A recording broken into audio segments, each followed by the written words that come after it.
135वां जन्मदिन। साथियों, आज बाबा साहब भीमराव अंबेडकर जी की जयंती के उपलक्ष्य में आर के पुरम दशहरा ग्राउंड तमिल संगम के सामने डॉक्टर बी आर अंबेडकर जन्म उत्सव मेले का आयोजन हुआ। साथियों, इस कार्यक्रम के बारे में मैं आपसे बताना चाहूँगा और कहना चाहूँगा कि ये कार्यक्रम और कार्यक्रमों से, क्योंकि आप जानते ही आज 14 अप्रैल है, तो आज दिल्ली में, पूरे भारत में, बल्कि पूरे वर्ल्ड में हजारों करोड़ों जयंतियां मन रही हैं। लेकिन जो ये प्रोग्राम आर के पुरम में आयोजित हुआ है, ये और प्रोग्रामों के जैसा बिल्कुल नहीं है। जैसा दूसरे प्रोग्रामों में मंच सजता है, मालाएं पहनाई जाती हैं, पगड़ियां पहनाई जाती हैं और भंडारे किए जाते हैं। पगड़ी पहनाई, माला पहनाई, भाषण दिए, भंडारा किए, खाए पिए और चले गए। साथियों, ये कार्यक्रम बाबा साहब, उनकी जीवनी, उनका संघर्ष, उनकी विचारधारा और उनके मिशन को जन जन तक पहुंचाने के लिए किया गया था, कि जिससे बाबा साहब को हमारे बच्चे, हमारी महिलाएं, ये हमारे समाज के जो लोग 14 अप्रैल या अप्रैल का महीना आते आते ही ये पूछते हुए दिखाई देते हैं कि अंबेडकर जयंती कब की है। मैं साथियों यहाँ से एक बात याद कहना चाहूँगा। सामने ही 100 मीटर की दूरी पे एक अंबेडकर बस्ती है। एक MBA लड़का कर रहा था। ये जब से हमने कार्यक्रम शुरू किया, वो बाबा साहब की तस्वीर को देख के हुए कह रहे हैं कि चश्मे वाला कौन है। आप बिलीव नहीं करेंगे कि यार ये तो बेवकूफ़ वाली बात कर रहे हैं। उन्होंने ये कहा, ये चश्मे वाला कौन है। तो ये पिछले 10 साल पहले की बात है। तब से हमने प्रण ले लिया था कि जन जन तक हम वो बात पहुंचाएंगे, बाबा साहब को पहुंचाएंगे कि चश्मे वाला कौन है। और साथियों, पिछले साल जो एक कार्यक्रम यहाँ पे नाटक मंचन के माध्यम से हुआ, उसकी रूपरेखा पिछले साल ही हमने रख ली थी। प्रयोगात्मक रूप में हमने फूड मिनिस्ट्री में कार्यक्रम किया था और उसको देखते हुए ऐसा अनुभव रहा कि 100 भाषण हम दे लें, 100 कार्यक्रम भाषणों के कर लें और एक कार्यक्रम ऐसा कर लें, ये उन 100 प्रोग्राम पे, 1000 प्रोग्रामों पे भारी है। तो बाबा साहब की जीवनी, उनका संघर्ष को पहुंचाने के लिए अब ये आज 14 अप्रैल से एक तरह से आगाज है। और हमारे साथी कईयों ने कहा है, पढ़ लिया है कि कल ही 15 तारीख है। हम अपनी बैठक कर करके कल से इस आंदोलन को शुरू कर देंगे कि हर घर अंबेडकर, हर आज संविधान, जागो अभियान। सर, जैसा कि देश ही नहीं पूरी दुनिया में बाबा साहब डॉक्टर अंबेडकर की जन्मदिन मनाया जाता है, क्या डॉक्टर बाबा साहब के बताए हुए रास्ते पर बहुजन समाज चल रहा है?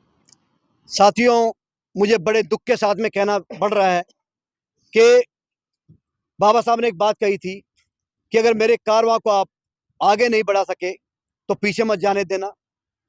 बड़ी विडंबना है, बड़े दुख के साथ कहना पड़ रहा है कि जो एक काशीराम जी ने उस आंदोलन को, उस मिशन को काफ़ी आगे पहुंचा दिया गया था, वो पीछे जा रहा है।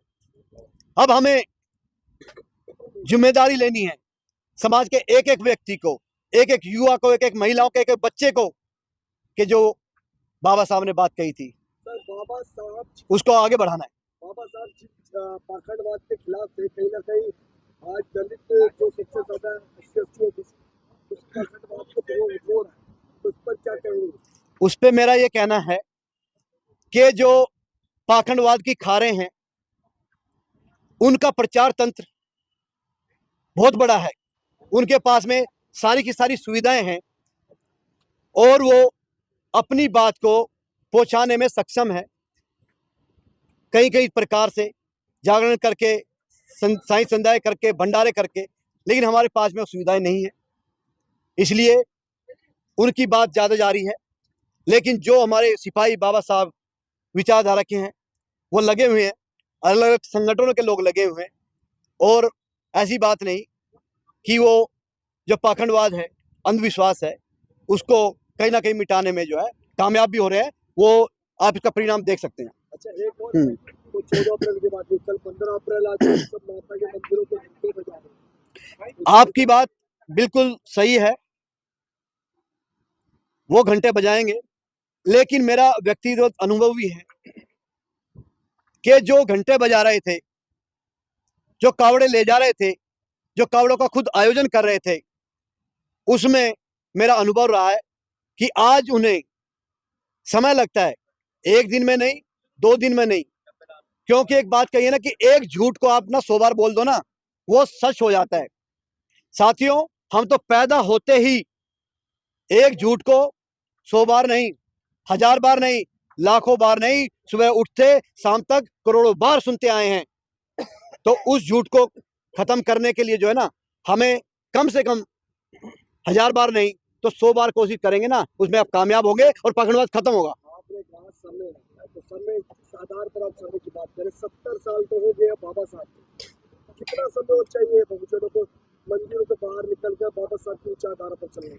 मैं यहाँ पे एक बात कहना चाहूंगा, अपने जो भी बड़े बड़े संगठन के लोग हैं और उनके जो प्रचारक हैं विशेषकर, कि हम क्या करते हैं कि हम चाहते हैं कि सीधे सीधे ना उनको ग्रेजुएट बना दें। साथियों, और भी संगठन आपने देखे होंगे जो हमारी विपरीत विचारधारा के हैं, वो धीरे धीरे आराम आराम से चीजों को वहां पे लेके जाते हैं, एकदम से वो नहीं कहते कि उन्हें क्या करना है। तो हमें भी पहले अपनी बात को ना चरणबद्ध तरीके से, जैसे तथागत बुद्ध ने कहा है, चरणबद्ध तरीके से रखना है। डायरेक्ट जाते ही जो घंटे बजाने वाला है, जो धर्म को मानने वाला है, जो अपने माँ बाप से ही बढ़ के उनके लिए है, और हम हमारे प्रचारक जाते हैं, कहते हैं अरे ये तो मूर्ति है, ये तो पत्थर है, इसको वो करो, वो भी गलत है। बाबा साहब ने भी सभी को अपने धर्मों को मानने का अधिकार दिया है, तो हमें वो नहीं करना चाहिए। अगर वही बात कोई हमारे बाबा साहब के लिए, हमारे महापुरुषों के लिए कहे एकदम से जाते ही, तो हमें भी बुरा लगेगा। तो हमें भी डायरेक्ट एकदम से अंधविश्वास पे, पाखंडवाद पे, धर्म पे नहीं जाना चाहिए कभी भी। उन्हें पहले जागरूक करने की आवश्यकता है, वहां तक, उस सोच तक लाने की आवश्यकता है। सर, जागरूक करने में अगर आप अपने घर से ही शुरुआत करते हैं तो नहीं लगता कि शायद ये जागरूकता? जी बिल्कुल बिल्कुल सबसे मेन महिलाएं।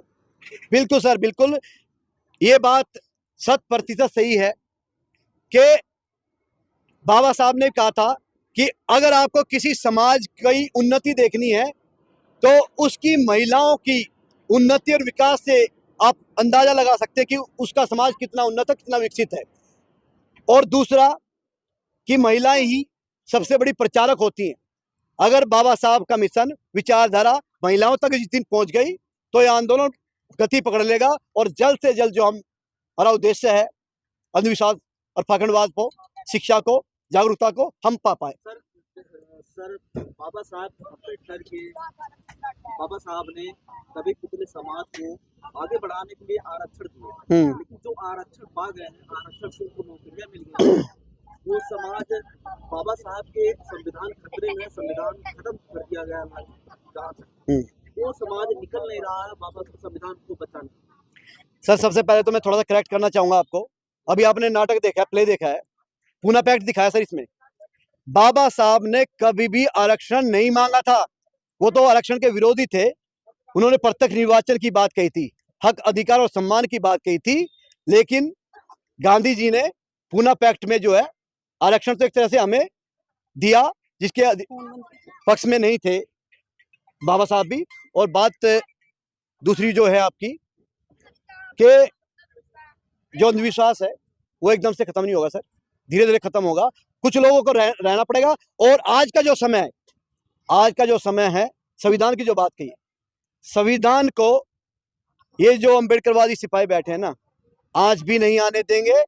इसका उदाहरण 2 अप्रैल को इस मनुवादियों को हम दिखा चुके हैं।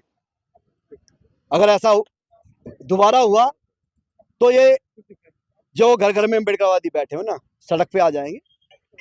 कोई गलती से भी आरक्षण के बारे में सोच भी ना ले, खत्म करने की तो बात दूर की है। हिटलर शाही तो उस इटली वाले की भी नहीं चली थी, जर्मनी वाले की, सॉरी, वो भी खत्म होगी थी। तो हिटलर शाही, तानाशाही कभी किसी की नहीं चलती है। एक दिन खत्म हो जाती है, वो खत्म हो जाएगी, अब नहीं तो बाद में।